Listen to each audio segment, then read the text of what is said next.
안녕하십니까, 묵조교입니다. 우리는 통합과학 1과정을 함께 공부하고 있죠. 지난 시간부터 계속 화학결합과 물질의 성질에 대해 살펴보고 있는데요. 이번 시간에는 이온결합 물질과 공유결합 물질의 성질에 대해서 함께 공부해 보도록 하겠습니다. 이온결합 물질은 이온결합으로 생성된 물질을 말하겠죠. 당연한 소리고요. 그럼 이온결합이 뭘까요? 이온결합으로 생성된 물질이 이온결합 물질인데, 그럼 이온결합은 무엇인지 생각해 봐야 되겠죠. 이온결합은요, 양이온과 음이온 사이의 정전기적 인력으로 형성된 화학결합을 말합니다. 이온결합이란 무엇이다 라고 우리는 앞 시간에서 함께 공부한 적 있죠. 그것을 다시 이제 설명한 게, 양이온과 음이온 사이의 정전기적 인력으로 형성되는 화학결합을 이온결합이라고 한다라는 게 되겠죠. 이온결합은 양이온과 음이온이 전자를 서로 주고받으면서 결합을 하죠. 그러니까 알칼리 금속이나 이족 원소가 전자의 여분의 전자를 내놓으면서 양이온이 되면 이제 17족 원소나 16족 원소는 그 여분의 전자를 받아서 음이온이 돼서 양이온과 음이온이 된 두 물질이 이제 결합을 하죠. 이온 결합을 통해서요. 그래서 1족 알칼리 금속과 2족 원소는 각각 이제 전자를 내놓으면서 플러스 1가 플러스 2가의 양이온이 되고, 16족 원소와 17족 할로겐 원소는 이제 전자를 받아서 각각 마이너스 2가와 마이너스 1가의 음이온이 되죠. 양이온과 음이온이 결합해서 만든 물질은 이제 결정이 됩니다. 그럼 결정이 뭐냐? 이렇게 할까 저렇게 할까 딱 결정하는 그런 결정, 디시전이 아니라, 여기서의 결정은 여기 그림에도 나와 있죠. 이런 모양을 결정이라고 하는데, 이걸 말로 설명하면은 뭐라고 하느냐 하면은요, 수많은 양이온과 음이온이 규칙적으로 배열된 입체 구조를 우리는 결정이라고 하죠. 이온 결합으로 형성된 물질은 전기적으로 양성일까요? 음성일까요? 염화나트륨을 예로 들어 볼게요. 염화나트륨을 밖에서는 이제 뭐라고 해요? 소금이라고 하죠. 실제 소금에는 염화나트륨을 주성분으로 해서 이제 다양한 무기물이 들어 있는데, 그 중에 이제 주된 성분이 바로 염화나트륨이 되겠죠. 염화나트륨을 예로 들면은 플러스 1가의 양이온인 나트륨 이온하고 마이너스 1가인 음이온인 염화이온이 결합을 했죠.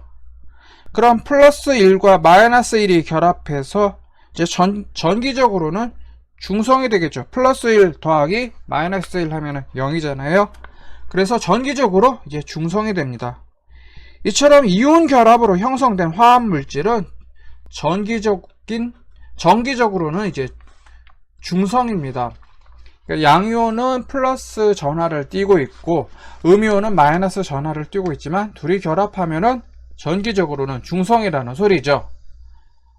이거 쉽게 생각해서, 이제 시중에 나와 있는 소금, 여러분들 이제 부엌에 있는 부엌 찬장에 있는 소금 이게 만져보면은, 그 소금 만져서 이제 감전되고 그런 거 없잖아요. 찌릿찌릿한 느낌 없고요.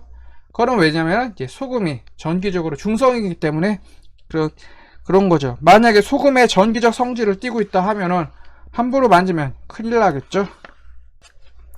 그래서 이제 양이온과 음이온이 만나서 형성된 이온 결합 물질은 당연히 전기적으로 중성인데, 양전하 전체의 양과 음전하 전체의 양이 같아지도록 양이온과 음이온이 결합을 합니다. 이제 전기적으로 중성을 띠려면 양이온의 전기적 양과 음이온의 전기적 양이 같아야 되겠죠. 그래야 쌤 돼서 0이 될 거 아니에요. 또 다른 예를 들어보면 플루오린화 마그네슘이 있습니다. 이거 바깥에서 어른들은 뭐라고 얘기하느냐면 불화마그네슘이라고 하죠. 여러분들이 지금 배우고 있는 플루오린이란 물질을 이제 바깥 세상에서는 불소라고 얘기를 하고 있어서, 플루오린화 마그네슘 대신에 어른들, 나같이 혀가 굳은 사람들은 이거 발음하면 혀가 이제 마비가 오기 때문에 간단하게 불화마그네슘이라고 얘기를 하고 있습니다. 그럼 이거 가지고서 한번 다시 전기적 성질을 따져볼게요. 마그네슘은 원자 번호가 몇 번이죠? 12번이죠? 여기 보면은 마그네슘 원소 기호 옆에 12라고 써 있잖아요. 이게 원자 번호가 이제 12번이라는 소리가 되겠죠. 그리고 가끔 가다 보면은 여러분들이 이제 물리 시간에 들어가면은 물리 공부할 때 원소를 표시할 때 아주 가끔 가다가 이제 옆에 12라고 있고 이제 12 숫자 위에 또 다른 숫자가 나와 있는 경우가 있습니다. 이제 마그네슘 같은 경우는 뭐 24쯤 되겠죠. 그게 뭐냐면은 질량수입니다. 질량수는 뭐냐? 이제 원소의 질량 개념인데요. 양성자 수와 중성자 수를 합한 값을 질량수라고 합니다. 그것은 이제 나중에 여러분들이 화학 시간이나 물리 시간에 이제 공부하시면 되겠고요. 자, 마그네슘이 이제 전기적 이온 상태, 이제 양이온이 되면 어떻게 되느냐 하면은 플러스 2가의 양이온이 됩니다. 왜 그러냐면 여러분들이 주기율표를 보면은 마그네슘이 원자 번호가 12번이고 2족 원소이기 때문이죠. 그러니까 1족 옆에 2족 원소가 있죠. 여분의 그러니까 맨 바깥쪽에 있는 전자 껍질에 있는 전자의 개수가 2개이기 때문에 이 2개를 이제 내놓게 되면은 마그네슘은 이제 맨 바깥쪽 전자 껍질에 있는 전자의 수가 8개로 이제 안정된 상태를 취하기 때문에 마그네슘 같은 경우는 이제 전자 2개를 내놓으려고 하죠. 전자 2개를 내놓게 되면은 당연히 마그네슘 원소는 플러스 2가의 양이온이 되겠죠. 플루오린 원소를 또 살펴볼게요. 플루오린 원소, 여기 원자 번호가 9번이죠. 그리고 이제 여러분들 주기율표 이제 찾아보기 귀찮아하는 분들을 위해서 말씀드리면은 플루오린은 17족, 즉 할로겐 원소입니다. 할로겐 원소의 특성 여러분들 공부해서 기억하고 계시겠죠. 맨 바깥쪽 전자 껍질에 전자가 7개입니다. 그래서 전자 하나만 더 받으면은 이제 안정된 상태인 8개가 되잖아요. 그래서 자꾸 전자를 받아들이려고 해요. 마그네슘이 내놓은 전자 2개 가운데 플루오린은 그 가운데서 전자 하나만 필요할 겁니다. 그렇다고 해서 마그네슘 이온 하나와 플루오린 이온 하나를 억지로 결합시키게 되면은 마그네슘은 플러스 2가이고 플루오린과 이온은 마이너스 1가니까 억지로 결합시키면은 플러스 1가의 양전화가 되잖아요. 그럼 안 되죠. 이온 결합 물질 같은 경우는 우리가 조금 전에 소금의 예에서 살펴봤듯이 이온 결합으로 형성된 물질은 전기적으로 중성이잖아요. 그런데 플루오린이나 마그네슘이 이렇게 플러스 1가의 양전화를 띠고 있으면 안 되죠. 전기적으로 중성이 되어야 되겠죠. 이 양전화를 우리가 무심코 만지면은 이제 깜짝깜짝 놀라는 감전될 거 아니에요? 그럼 안 되겠죠. 이온 결합 방식으로 형성된 플루오린이나 마그네슘은요, 전체적으로 전기적으로 중성이어야 하니까 마이너스 1가의 플루오린 이온 하나가 더 필요할 겁니다. 이건 무슨 소리냐? 마그네슘이 이제 전자 2개를 내놓고 플러스 2가 양이온이 됐어요. 이 마그네슘 이온이 이제 어떤 화합물을 만들어서 그게 중성이 되려고 하면은 마그네슘 이온 하나당 마이너스 1가인 이온 2개가 더 필요하겠다 하는 거죠. 그래서 마그네슘과 플루오린이 이제 결합해서 이온 물질을 만들 때 마그네슘 이온 하나당 플루오린화 이온 2개가 필요하다. 그렇게 해야만 이제 그 화합물은 전기적으로 중성이 된다 하는 거죠. 그래서 마그네슘 이온 하나하고 플루오린화 이온 2개가 결합을 해서요, 여기 나와 있듯이 플루오린화 마그네슘이라는 화합물을 만들어냅니다. 네, 플루오린화 마그네슘의 그 화학식은 여기 있듯이 MgF2. 이게 무슨 소리냐? 마그네슘 원소 하나와 플루오린 원소 2개가 결합해서 만들어진다라는 소리죠. 참고로 또 옛날 얘기를 하게 되면은요, 지금 이제 친구 여러분들은 플루오린이라고 이렇게 배우고 있는데, 내가 고등학교 다닐 때는 플루오린이 아니라 플루오르라고 배웠어요. 그리고 나한테 이제 화학을 가르쳐 줬던 화학 선생님은 불소라고 배웠죠. 그래서 바깥 세상에서는 이 마그네슘과 플루오린의 화합물을 플로린화 마그네슘이라고 안 하고 불화 마그네슘이라고 하는 이유가 옛날에는 이것을 이제 불소라고 했기 때문이죠. 그래서 신문 같은 데서 불화 마그네슘이라는 말이 나오면은요, 이제 친구 여러분들은 그건 플로린화 마그네슘이구나 라고 알아들으시면 되겠습니다.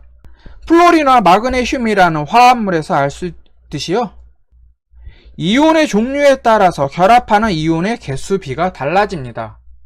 조금 전에 염화 나트륨을 예로 들면은 염화 나트륨은 나트륨 이온 하나와 염화 이온 하나가 결합해서 염화 나트륨이 됐는데, 플로린화 마그네슘 같은 경우는 마그네슘 이온 하나당 플로린화 이온 2개가 달라붙었잖아요. 그래서 이온 종류에 따라 결합하는 이온의 개수비는 이렇게 달라지게 됩니다.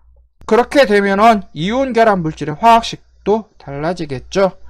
방금 전에 플로린화 마그네슘 거의 화학식 봤죠? MgF2라고요. 자, 이온 결합 물질의 화학식을 어떻게 쓰는지 여러분들은 이제 중학교 과학 시간에 배웠어요? 안 배웠어요? 예, 배웠어요. 중학교 3학년 때 화학식 배웠습니다. 자, 복습하는 차원에서 다시 한번 살펴보면은요, 먼저 화학식이란 말은 우리는 많이 사용하고 있는데 그게 무슨 말이냐? 화학식의 말부터 이제 따져보면은, 화학식은 물질을 구성하는 원자의 종류와 개수를 원소 기호로 나타낸 게 바로 화학식이 되겠습니다. 그럼 이온 결합으로 형성된 화학물의 화학식을 어떻게 쓰는지 살펴보면은요, 금속 원소, 즉 양이온이 되겠죠. 즉 양이온인 금속 원소의 원소 기호를 먼저 쓰고요. 그 다음에 비금속 원소는 이제 음이온입니다. 그 음이온의 원소 기호를 나중에 씁니다. 염화 나트륨의 화학식이 뭐냐면은 NaCl이잖아요. NaCl에서 이제 금속인 나트륨 기호인 Na를 먼저 쓰고, 비금속인 염소 기호의 Cl을 이제 나중에 쓰는 거죠. 그럼 화학식은 NaCl로 이제 되는 거고요. 여기서 헷갈리기 쉬우게 쓰기는 이제 금속 원소 먼저 쓰고 그 다음에 비금속 원소를 나중에 써서 NaCl이라고 이렇게 쓴다라고 배웠죠. 이렇게 공부를 했는데 막상 읽을 때는 뒤에 거부터 읽어요. 그래서 NaCl을 이제 나트륨 염소 이렇게 읽는 게 아니라, 또는 나트륨 염화 이렇게 읽는 게 아니라 거꾸로 읽어서 뒤에 거부터 읽죠. NaCl에서 염화 나트륨, 이렇게 비금속 원소부터 읽잖아요. 염화 나트륨이라고요. 이거 헷갈리기 쉽죠. 염화 나트륨 NaCl을 영어로 뭐라고 말을 하느냐 하면은 여기 나와 있듯이 소듐 클로라이드라고 합니다. 그래서 영어에서는 염화 나트륨을 그냥 NaCl 그대로 읽어서 소듐 클로라이드라고 이렇게 얘기를 합니다. 염소 원소가 이온이 되면은 염화 이온이라고 우리가 얘기를 하잖아요. 그것처럼 영어에서도요, 염소 원소를 영어로는 클로라인이라고 하고요, 염화 이온이 될 때는 그걸 클로라이드라고 얘기를 합니다. 그래서 이건 뭐 내가 영어 잘한다 이렇게 잘난 척 하려고 이 얘기를 하는 게 아니고요. 영어로는 이제 화학식이 표기될 때는 금속 원소 먼저 읽고 비금속 원소를 나중에 읽습니다. 그러니까 화학식에 써있는 그대로 영어에서는 그렇게 읽는다는 거죠. 그런데 우리나라 말로 이제 말을 할 때는 NaCl을 뒤에 거부터 먼저 읽어서 염화 나트륨이라고 얘기를 한다라는 거죠. 이게 헷갈리니까 영어로 쓰는 사람들은 이거 헷갈릴 일이 없는데, 우리나라 학생들은 이거 헷갈릴 가능성이 높다라는 거죠. 예. 근데 어쩌겠어요. 그냥 참고 배워야 되겠죠. 어쨌든 간에 화학식을 쓸 때 금속 원소를 먼저 쓰고 비금속 원소는 나중에 씁니다. 그래서 염화 나트륨 같은 경우에 금속 원소인 나트륨 이온을 먼저 쓰고 그 다음에 비금속 원소의 염화 이온을 나중에 써서 NaCl로 쓴다라는 거죠. 그런데 읽을 때는 비금속 원소를 먼저 읽어서 염화 나트륨이라고 읽어야 합니다. 이거 헷갈리지 않도록 하시고요. 자, 계속 화학식에 대해서 설명을 하자면은요. 계수비는 가장 간단한 정수비로 나타낼 수 있게 적고요. 근데 계수가 1일 때는 생략할 수가 있습니다. 염화나트륨 이온 같은 걸 예로 들면은, 염화나트륨 그 이온 결합 물질을 예로 들면은 나트륨 이온 하나와 염화 이온 하나가 결합해서 염화나트륨이 되잖아요. 근데 정수비가 어떻게 돼요? 염화나트륨 하나, 나트륨 이온 하나 하니까 1대1이잖아요. 그럴 때는 계수인 2를 쓸 필요는 없다 이거죠. 생략하면 됩니다. 그래서 Na1Cl1 이렇게 쓰지 않고 그냥 NaCl로 쓴다라는 거죠.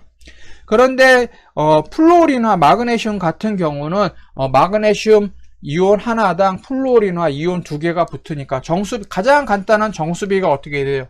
1대2죠. 그럼 1대2인 그 정수비로 적어서 플루오린과 마그네슘은 Mg1, 그 다음에 F2.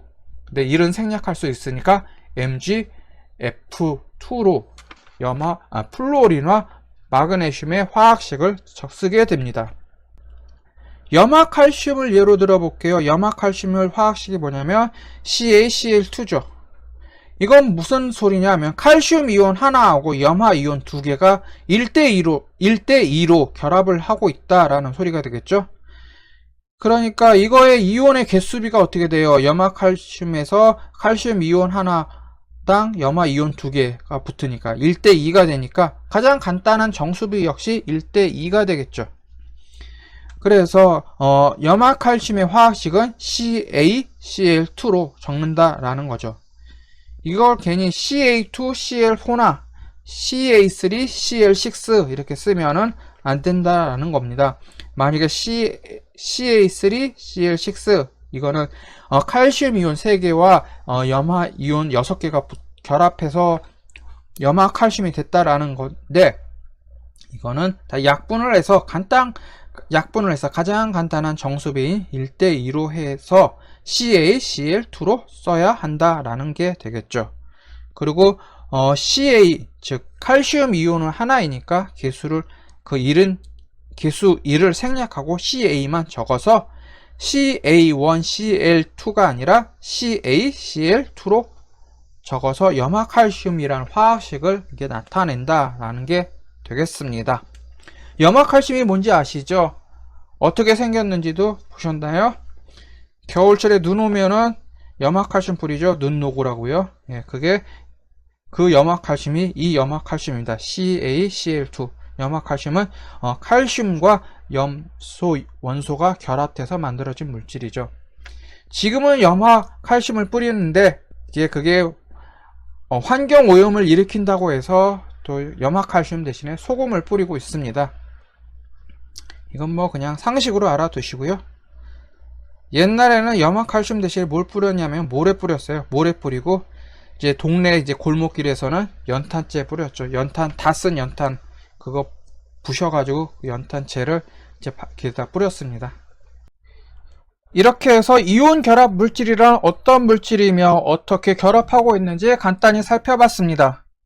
이제 공유 결합 물질인 어떤 물질이고 어떻게 결합하고 있는지, 그리고 이온 결합 물질과 공유 결합 물질의 성질은 어떤 것들이 있는지는 다음 시간에 계속 이어가도록 하겠습니다. 그리고 통합과학 2에 대한 설명이 제가 따로 사이트를 마련해서 거기서 설명을 이제 계속하고 있거든요. 제가 댓글창에 링크를 남겨놨으니까요. 링크를 참고하셔서 통합과학 2에 대한 내용도 함께 공부하시면 되겠습니다. 이제 그 사이트에 회원으로 가입하셔서 이제 수강하시면 되겠고요. 지금은 이제 무료로 들을 수 있으니까 많은 관심 부탁드리겠습니다.